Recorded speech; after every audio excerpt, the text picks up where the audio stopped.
하나님의 말씀 보겠습니다. 오늘 말씀은 창세기 13장 1절부터 13절까지 말씀입니다.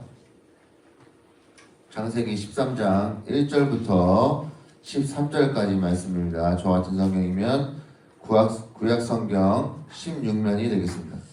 계속해서 지금 이번 주에 우리 창세기 말씀을 계속해서 보고 있습니다.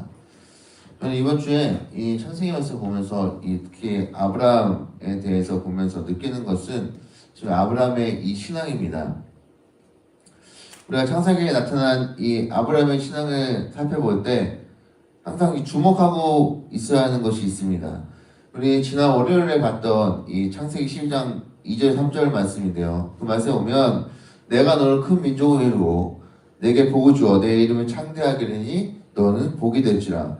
너를 축복하는 자에게 내가 복을 내리고 너를 저주하는 자에게 내가 저주하니 땅의 모든 족속이 너로 말미암아 복을 얻을 것이라 하신지라.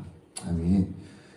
하나님께서는 아브라함 부르시면서 주신 약속의 말씀, 그러니까 주님께서 이 말씀을 어떻게 이루어 가신지를 잘 살피는 것입니다. 그리고 마침내 우리도 이 아브라함의 하나님을 믿게 되는 것입니다. 그러니까 아브라함의 하나님은 이 약속하신 것을 반드시 이루시는 하나님입니다. 이 아브라함의 하나님께서는 우리에게 이 두신 뜻도 반드시 이루시고 우리에게 그 두신 뜻이 있을 것입니다. 이 사실을 우리가 흔들림 없이 그것을 믿는 사람이 되는 것, 이것이 하나님께서 우리에게 두신 뜻 가운데 하나이기도 합니다. 이 같은 하나님의 뜻, 이 약속을 믿으며 이 새벽 시간, 이 하나님의 말씀 듣고 다시 한번 우리의 믿음을 고백하고 결단하는 시간, 그 은혜로운 시간 되기를 간절히 바랍니다. 오늘 본문은 그동안들 함께 이 동고동락하기도 함께 살고 계속해서 지금까지 이어왔던 이 아브라함과 이 조카 롯이 헤어지는 장면입니다. 이 둘이 갈라지고 따로 살게 되는 그런 장면이죠. 그들이 이 기근 속에서 함께 애굽까지 내려갔었거든요. 그리고 애굽에서 이제 다시 올라와서 이 베델과 아이 사이, 그러니까 전에 이 장막을 쳤던 그곳에 이제 이르게 됩니다. 그것이 어떤 곳이었죠? 그가 처음에 하나님께 이제 내가 너에게 복을 줄 거다라고 하는 말씀 음성을 듣고 나서 그 이후에 제단에서 하나님께 예배드렸던 곳입니다. 그래서 왔다 갔다 하면서 예배드렸던 그 곳이죠. 그리고 다시 한번 하나님께 제단 쌓고 예배드립니다. 바로 그곳이에요. 그걸 쳐서 다시 장막에서 예배드립니다. 그런데 이 시간이 점점 흐르면서 문제가 발생하죠. 뭐냐면 그들이 거주한 땅이 함께 동거할 수 있는 그 사이가 너무 좁아요. 너무 비좁습니다. 그래서 그 가운데 문제가 생깁니다. 자, 그걸 보기 전에 여기서 잠깐 우리가 확인해야 될 것이 하나 있습니다. 하나님께서는 아브라함에게 내가 너에게 복을 주겠다 라고 하셨던 그 말씀대로 하나님 계속해서 그것을 이루어 가시고 있다는 점입니다. 아브라함은 가나안에서 기근이 생겨서 어디로 갔죠? 애굽으로 내려갔어요. 그리고 아브라함은 이 생존 문제 때문에 애굽에서 자신의 아내 사례를 뭐라고 하죠? 누이라고 말합니다. 그래서 생존 문제 때문에 이 아내의 아름다움을 이용해서 자신의 이 생존 문제를 해결하려고 했어요. 그러나 결국에 이것을 보시고 하나님은 바로에게 아브라함과 아내가 함께 부부라는 사실을 알게 하시면서 이 바로의 집에 재앙을 내리십니다. 무서운 재앙을 내리셔요. 어제 내용이 그 내용이었습니다. 근데 그 이유가 무엇입니까? 하나님은 이 아브라함과 약속한 그 약속을 맺으시는 분입니다. 그것을 이루어하시기 위해서입니다. 그래서 처음에 이 아브라함을 부르실 때 아브라함 너는 고향과 친척과 아버지 집을 떠나 내가 보여줄 땅으로 가라 라고 그렇게 말씀하셨죠. 아브라함에게 주신 그 약속을 지키시겠다고 하셨습니다. 하나님 그 약속대로 아브라함을 중심으로 해서 모든 일을 계속해서 지금 진행하고 계십니다. 아브라함 믿음으로 갈 때 때로는 넘어지고 때로는 중간에 가다가 옆으로 가고 삼천포로 빠질 때에도 하나님은 그 중심을 다시 잡아주시고 다시 그 약속을 이루시기 위해서 계속해서 붙잡아 주십니다. 그래서 13장 2절에 보면 오늘 본문 13장 2절에 보면 아브라함 애고에서 나올 때 이 가축과 은금이 풍성했어요. 그야말로 아브라함은 이 뒤로 넘어져도 물질적으로 아주 부족할 거 없이 복을 받은 사람이었습니다. 거기에다가 정착하여 살던 곳에서 이 족과 함께 살기에는 땅이 너무 부족할 만큼 그렇게 하나님이 복을 채워주셨습니다. 정말 넉넉하게요. 여러분, 복을 주시겠다 하셨던 그 하나님의 말씀이 그렇게 해서 지금까지 계속해서 지금 이루어가고 있습니다. 그러니 여러분, 아브라함처럼 하나님께서 우리에게 약속하신 그 말씀이 우리 성도들에게도 있을 겁니다. 우리가 그 말씀을 붙들고 나아갈 때 약속하신 것을 이루시고 우리에게 놀라운 복을 허락하시는 그 하나님을 우리가 마음속 깊이 믿으며 고백하는 우리 성도님 되시기를 바랍니다. 여러분 그 하나님 믿으시기 바랍니다. 그러면 반드시 우리 성도님들에게 놀라운 복으로 함께 해줄 줄로 믿습니다. 그런데 여러분 오늘 복 말씀 보니까 그렇게 아브라함이 여기서 나갔어요. 그런데 보니까 문제가 발생하죠. 제가 아까 말씀드린 것처럼 아브라함과 조카 롯 사이에 문제가 발생해요. 창세기 13장 5절부터 7절 보십시오. 거기 보게 되면 아브라함의 일행 롯도 양과 소와 장막이 있었으므로 그 땅이 그들이 동거하기에 넉넉하지 못하였으니 이는 그들의 소유가 많아서 동거할 수 없었음이니라. 그러므로 아브라함의 가축의 목자와 롯의 가축의 목자가 서로 다투고 또 가나안 사람과 브리스 사람이 또 그 땅에 거주하였는지라. 서로 다퉜어요. 그러니까 아브라함이 살던 곳이 함께 살기에는 너무 비좁아서 그러면서 아브라함의 가축의 목자와 롯의 가축의 목자들이 서로 다툰 일이 발생하게 됩니다. 여러분 이런 경우에 나 같으면 내가 아브라함이라면 나 같으면 이런 문제를 어떻게 해결할까?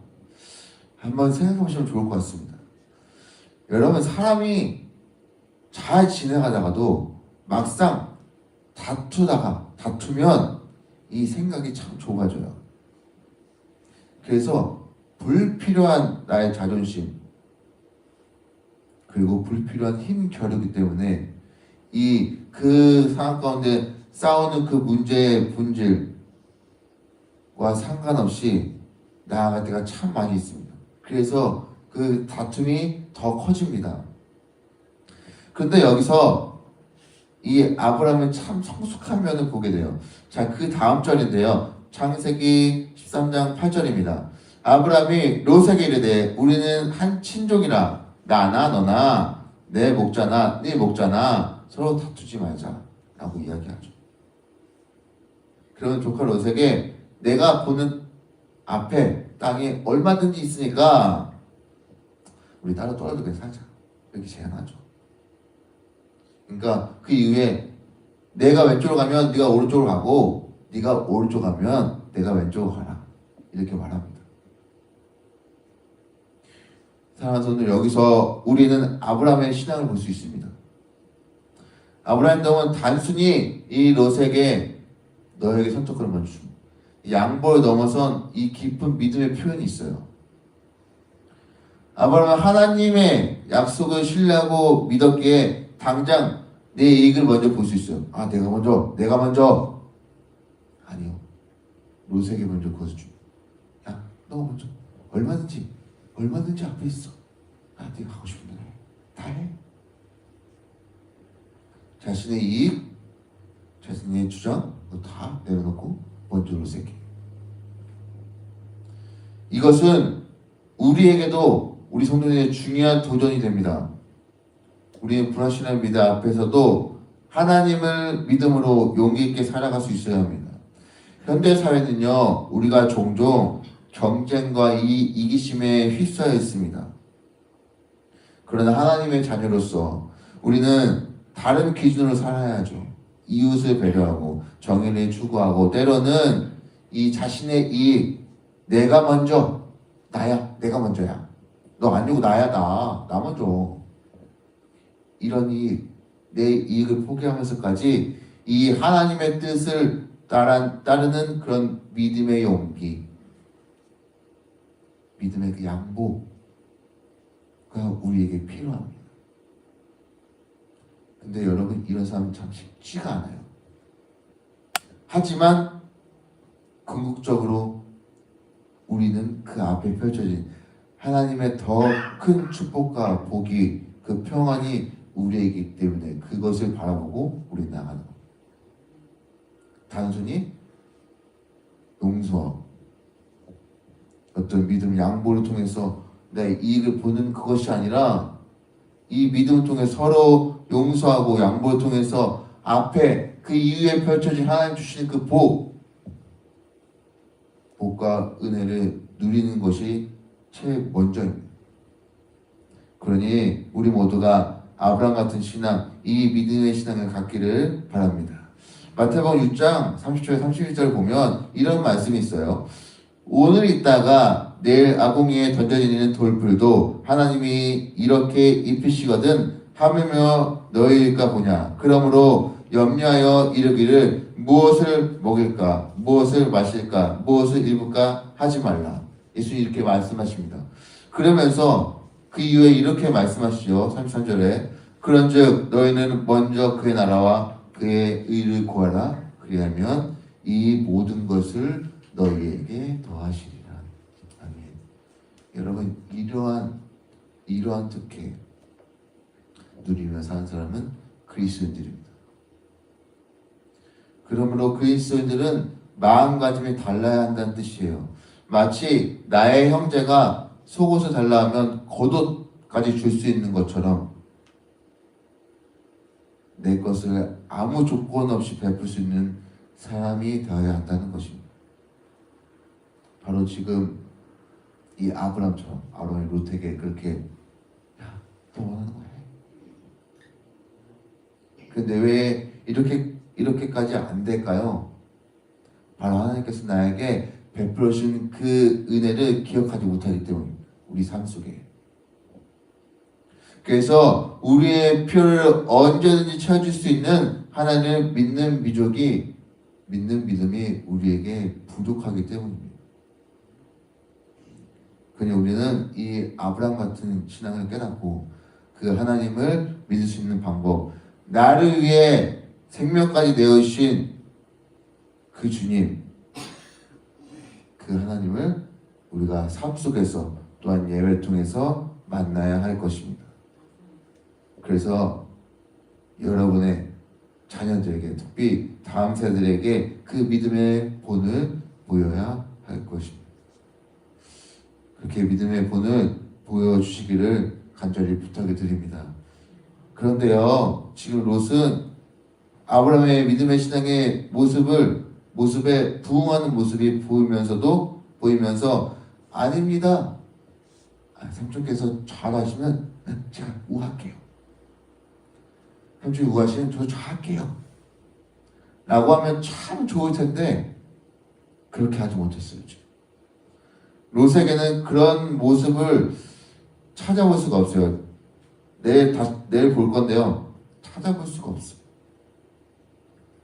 롯은 자신이 볼 때 더 살기 좋은 곳으로 요단 지역을 택하고 동쪽으로 옮겨갔습니다. 그곳을 가면서 그는 아마 생각에 그런 생각이 있을 거예요. 역시 위기는 기회다. 이게 찬스네. 아, 좋아. 하며 롯은 그렇게 떠나갈 수도 있습니다.